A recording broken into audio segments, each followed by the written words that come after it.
আমার দু পাশে কিন্তু চা বাগান শুরু হয়ে গেছে। কাকু এখন রসগোল্লা তৈরি করছে, এই যে রসগোল্লা তৈরি হচ্ছে। ডান দিকে লাইন দিয়ে হলুদ ফুল গাছ হয়েছে, আর এখানে একটা ইসকনের মন্দির তৈরি হচ্ছে ছোট্ট করে। এই আবার দেখো ঘাটটা কেমন করছে, এটা হাঁস না করকনাথ আমি ঠিক জানি না। সূর্যটা এত সুন্দর লাগছে না, চারিপাশটা পুরো লাল হয়ে গেছে, কি লাগছে দেখতে বহরমপুর বাইপাসটা রাত্রিবেলা। গুড মর্নিং সবাইকে। তো আজকে আমরা বাড়ি যাচ্ছি, আমাদের ঘোরা কমপ্লিট হয়ে গেছে, এবার আমরা বাড়ির দিকে যাচ্ছি। তো ঘড়িতে কিন্তু 10:05 বেজে গেছে, তো বেরোতে বেরোতে অনেকটা দেরি হয়ে গেছে, কারণ কালকে আমাদের পুরো লম্বা জার্নি ছিল, সেই ভোর থেকে রাত অব্দি গুরুদাম্মা লেক টু শিলিগুড়ি। তাই জন্য একটু রেস্ট নিয়ে স্নান করে ফ্রেশ হয়ে রেডি হয়ে তারপর এখন বেরোলাম। তো এখন দেখাচ্ছে পৌঁছতে আমাদের 12 ঘন্টা 15 মিনিট মতো লাগবে। তো দেখি। আর শিলিগুড়িতে না বৃষ্টি পড়ছে, রাত থেকে দেখলাম বৃষ্টি পড়ছে, এখনো টিপ টিপ করে পড়ছিল একটু আগে, তো এখন একটু বন্ধ হয়েছে। বেশ একটা মেঘলা ওয়েদার, মানে খিচুড়ি খাওয়ার মতো একটা ওয়েদার হয়ে গেছে। আর আমাদের কলকাতায় তখন প্রচন্ড গরম। আমরা এখন মহানন্দা ব্রিজের ওপর উঠছি। এইখান থেকেই না নভেম্বর ডিসেম্বর মাসে কিন্তু এই ব্রিজটা থেকে কিন্তু দেখা যায় কাঞ্চনজঙ্ঘা। শিলিগুড়িতেও কিন্তু আমাদের কলকাতার মতো জ্যাম হয়, প্রচুর জ্যাম। কখন থেকে একটু একটু একটু করে আস্তে আস্তে গাড়ি চলছে, বিভৎস জ্যাম, মানে একটু একটু করে এগোচ্ছে, আর সব চার দিক দিয়ে গাড়ি চলে এসছে। কলকাতা দেখাচ্ছে এখান থেকে 578 কিলোমিটার, আর বাগডোগরা 12 কিলোমিটার, আর ডান দিকে চলে গেল কার্সিয়াং 45 কিলোমিটার, আর ডান দিকে দার্জিলিং চলে গেল 77 কিলোমিটার। আমরা এই রাস্তাটা দিয়েই দার্জিলিং গেছিলাম। অন্ধকার মেঘ করে এসছে, যেন মনে হচ্ছে সন্ধে হয়ে গেছে। এই বৃষ্টিটা নামলে কিন্তু খুব জোরে বৃষ্টি নামবে। বৃষ্টি কিন্তু শুরু হয়ে গেছে, এটাই ভাবছিলাম। আর পুরো দেখো না, বিশাল জোরে একটা বৃষ্টি আছে, দেখেই মনে হচ্ছে সামনে পুরো সাদা।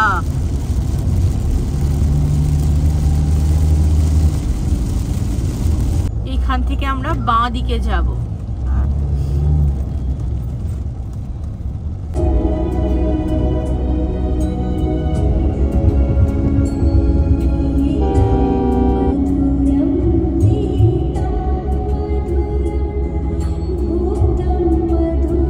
আমার দু পাশে কিন্তু চা বাগান শুরু হয়ে গেছে।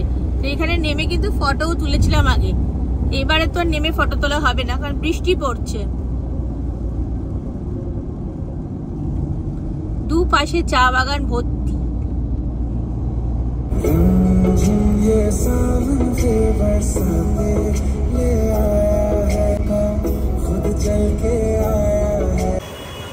কাকু এখন রসগোল্লা তৈরি করছে, এই যে রসগোল্লা তৈরি হচ্ছে, গরম গরম রসগোল্লা। আমাদের ব্রেকফাস্ট হয়ে গেছে, এখন 11:15 মতো বাজে। আমরা যাওয়ার দিনে যে দোকানটাতে খেয়েছিলাম লুচি ঘুগনি তো আর চা নিয়েছিলাম, তো আজকে সেই দোকানেই খেয়েছি, কিন্তু আজকে গরম রসগোল্লা খেয়েছি। আর গরম রসগোল্লা তৈরি হচ্ছিল, মানে উনি তৈরি করছিলেন তখন রসগোল্লাটা, তো আমরা সবাই দুটো দুটো করে গরম রসগোল্লা খেলাম আর লুচি, আর আজকে ঘুগনি বানাইনি, আজকে ছোলার ডাল। আমরা খুব দারুণ একটা ভালো ব্রেকফাস্ট করে নিয়েছি, কারণ কখন খাবার জন্য দাঁড়াবো জানি না।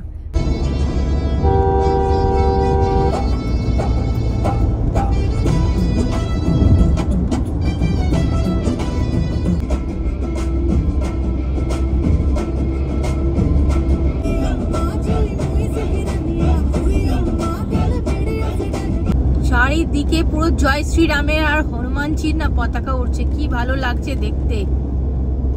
আর পাশে কিন্তু সাইডে দোকানও রয়েছে, সেগুলো তো অনেক পতাকা এরকম বিক্রি হচ্ছে। ডান দিকে লাইন দিয়ে হলুদ ফুল গাছ হয়েছে, কি সুন্দর লাগছে দেখতে। আর অন্য সময় যখন যাই না, এই বাঁ দিকের গাছগুলোতেও কিন্তু ফুল ফোটে, এখন বাঁ দিকের গাছগুলোতেও কিন্তু কোনো ফুল নেই।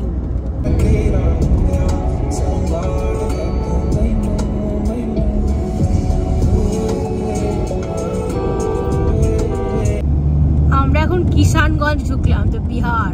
পূর্ণিয়া 65, বেগুসরাই হচ্ছে 246।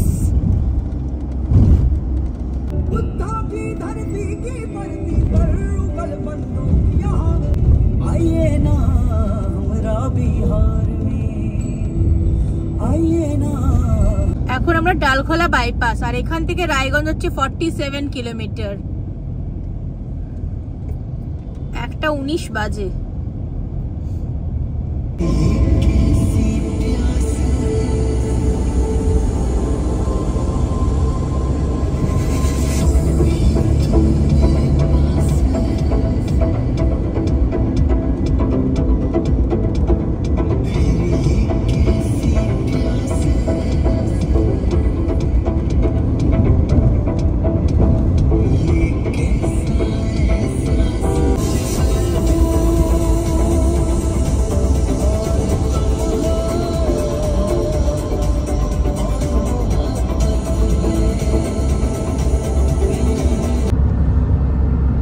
পাশে না যত দূর চোখ যাচ্ছে শুধু ভুট্টা গাছ, ভুট্টা গাছে ভর্তি, দুটো সাইড একদম।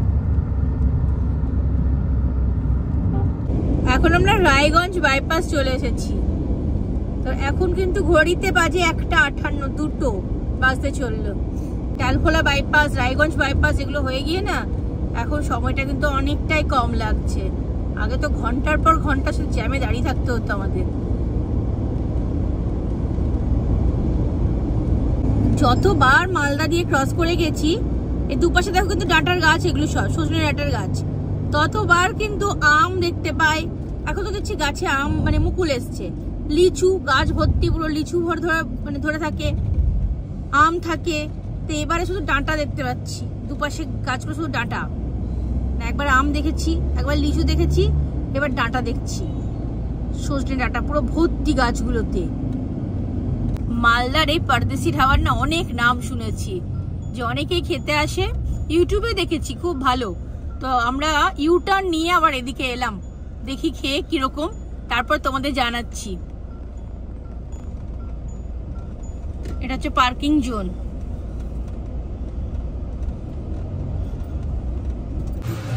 মালদার পরদেশি ধাবায় ঢুকেছি, তোমায় বললাম। মালদার পরদেশি ধাবা খুবই সুন্দর, ভেতরটা কিন্তু খুবই সুন্দর।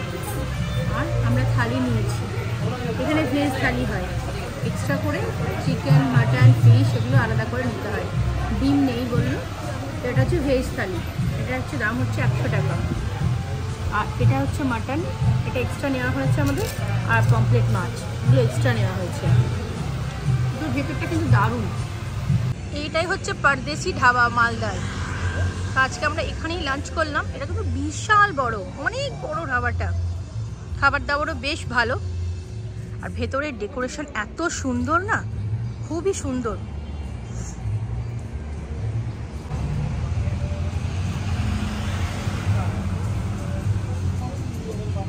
এটা দিয়ে আমরা ভেতরে গেলাম, খুবই সুন্দর। এখানে একটা তোমার ডেজার্ট আইটেমের কাউন্টার রয়েছে, বাইরে একটা পানের কাউন্টার রয়েছে।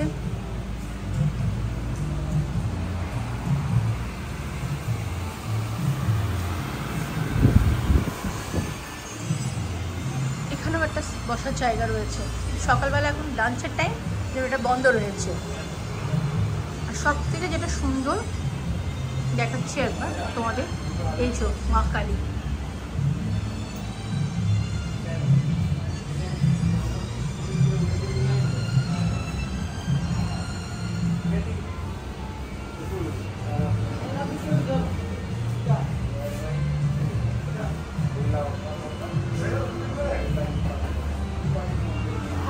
একটা গোপালের মূর্তিও রয়েছে।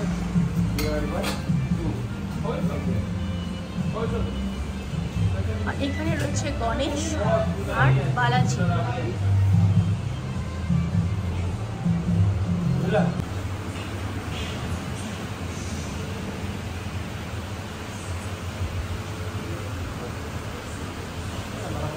আর লাঞ্চের টাইমে এই জায়গাটাই শুধু খোলা রয়েছে।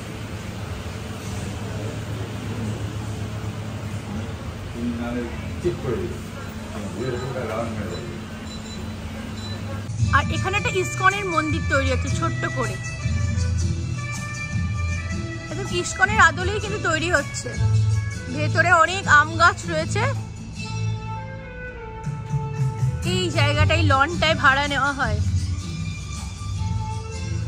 বিয়ে, অন্নপ্রাশন এইসবের জন্য। এরিয়াটা কিন্তু অনেক বড়। এখানে হাঁস মুরগি সবই রয়েছে। কালো কালো আবার রাজহাঁস আমি তো জীবনে দেখিনি। দুটো রাজহাঁস রয়েছে কালো কালো। ও বাবা, কি নড়াচ্ছে।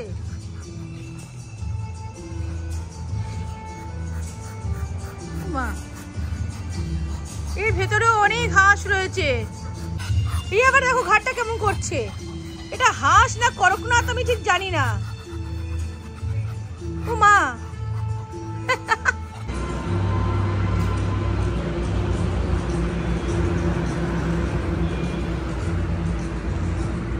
মালদার পারদেশি ধাবাতে আমাদের খাওয়া হয়ে গেছে। খেয়ে আমরা এই মাত্র ওখান থেকে বেরোলাম।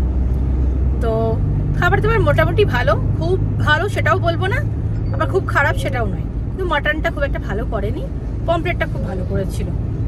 আর ভেজ থালি ঠিকই আছে, ভালো খারাপ না। 100 টাকায় ভেজ থালি খুব ভালো। আর রাইস নিলে কিন্তু সেটা এক্সট্রা দাম নিচ্ছে। আর সবচেয়ে বড় কথা সব ভালো। হোটেলটা খুব বিশাল বড়, খুব সুন্দর। ওখানে চাইনা হাঁসও রয়েছে, ব্ল্যাক কালারের দেখলাম, সবই ভালো। মানে অনেক বড়, খুব সুন্দর, সাজানো গোছানো তো খুবই সুন্দর। কিন্তু না, ওয়াশরুমটা একদম ভালো না। মানে ওয়াশরুমটা একদম মানে জলে ভর্তি, নোংরায় ভর্তি। ওয়াশরুমটা আমার একদম ভালো লাগেনি। মানে হ্যাঁ, ওয়াশরুম ওনারা বললেন তৈরি হচ্ছে, নতুন ওয়াশরুম নাকি তৈরি হচ্ছে। মানে হোটেলটা যে মানে সুন্দর, এত সুন্দর, তার মানে কিন্তু ওয়াশরুমটা একদম বাজে।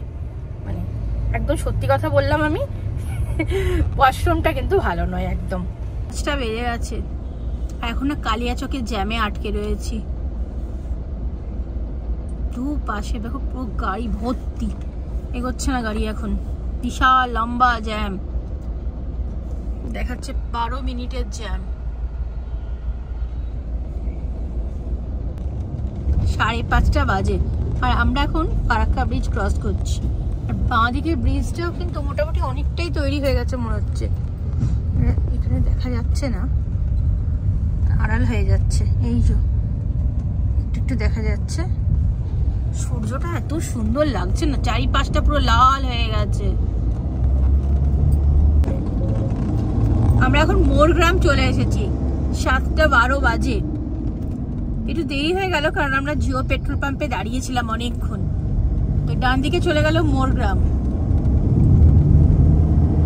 আর জিও পেট্রোল পাম্পে অনেকক্ষণ দাঁড়িয়েছিলাম। আমার গাড়িতে তেল নিলাম, একটু দরকার, তারপর একটু রেস্ট নিলাম, 8 ঘন্টা ওখানে দাঁড়ালাম। তারপরে অনেকক্ষণ বসে বসে আসছি তো কোমরগুলো ধরে গেছে, তাই ভাবলাম একটু রেস্ট নিই, একটু হাত পাগুলো এই করলাম, একটু ওয়াশরুম গেলাম। তারপর এখন এবার আমরা এখন যাচ্ছি। এখন দেখাচ্ছে এখান থেকে এখনো 4.5 ঘন্টা লাগবে পৌঁছতে।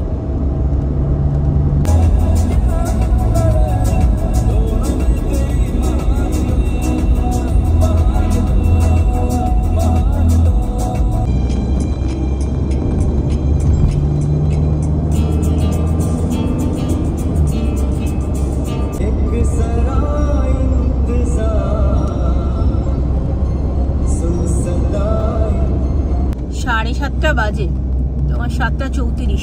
তখন আমরা বহরমপুর বাইপাস ক্রস করছি আর বাঁ দিকে চলে গেল বহরমপুর শহর। তো এখান থেকে এখনো 4 ঘন্টা 4 মিনিট মতো দেখাচ্ছে।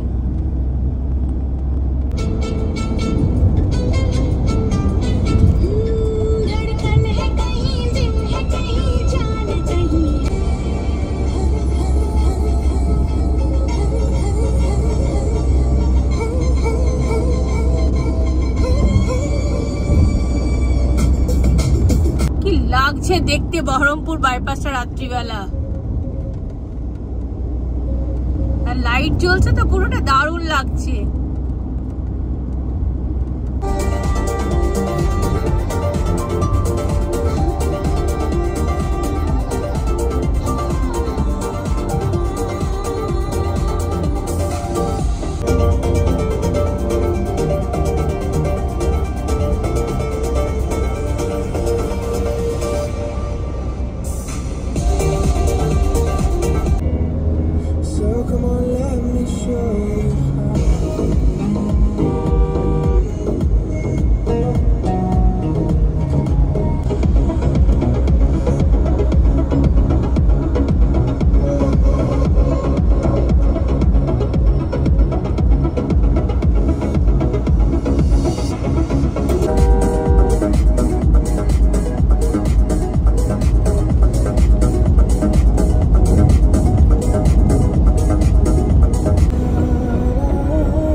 আমাদের নর্থ সিকিমের লাচেন গুরুদাম্মা লেক ঘোরা কমপ্লিট, আর কিছুক্ষণ পরেই বাড়ি পৌঁছে যাব।